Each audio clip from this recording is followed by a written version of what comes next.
سے اترتا، اس میں آپ کا رول جو ہے وہ بتا رہی جی آج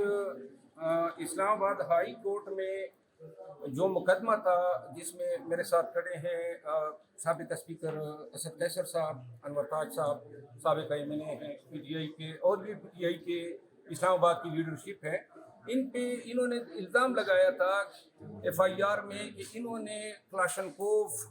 اور پیٹرول بموں سے مسلح ہو کر اسلام آباد میں پولیس کی چوکی جلائی، پولیس والوں سے رائفل لیے، پولیس والوں کو زخمی کیا،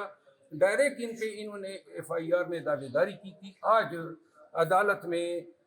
نے خود پوری فائل کا ملاحظہ کیا اور پتہ چلا کہ کودا پہاڑ نکلا چوہا۔ آج ہائی کورٹ نے ان کی ضمانت کنفرم کر دی ہے، اور پولیس کے اس رویے پر کہ پی ٹی آئی کی قیادت کے خلاف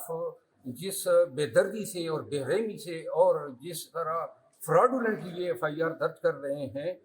اس پہ اپنے تعجب کا بھی اظہار کیا اور ناراضگی کا اظہار کیا۔ یہ چیز آج کی یہ بیل کنفرمیشن یہ ان ایف آئی آر میں ہیں جس میں خان صاحب کی بھی ابھی بیل ہونی ہے، تو لہٰذا میں یہ بتانا چاہتا ہوں کہ جتنے ایف آئی آر 150 یا 180 لگ بھگ جو درج ہوئے ہیں، ان سب کی یہی حیثیت ہے۔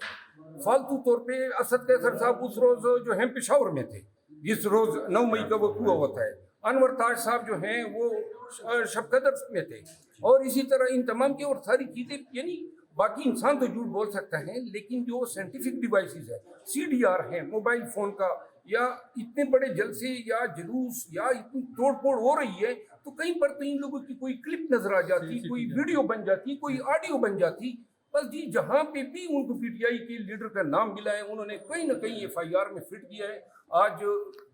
حق کی سطح جیت ہوئی ہے، اور انشاءاللہ سارے کیسز کا یہی اشر ہوگا جو آج انشاءاللہ اسلام آباد ہائی کورٹ نے کیا ہے۔ بہت شکریہ، تھینک یو سر۔ آپ کچھ کہنا چاہیں گے سر؟ بس ہو گیا، علی نے اس نے بتا دیا ہے، اور انشاءاللہ تعالیٰ اللہ تعالیٰ سرخرو کرے گا تحریک انصاف کی تمام سر ایک یہ بھی خبر تھی کہ آج آپ کے ساتھ جو کچھ ہو رہا ہے کے بی میں، مطلب جس طرح کے گھروں پہ حملے ہو رہے ہیں وہ پولیس کیما پہ ہو رہے ہیں سر، کیا آپ ان کے گروپ میں شامل ہو جائیں؟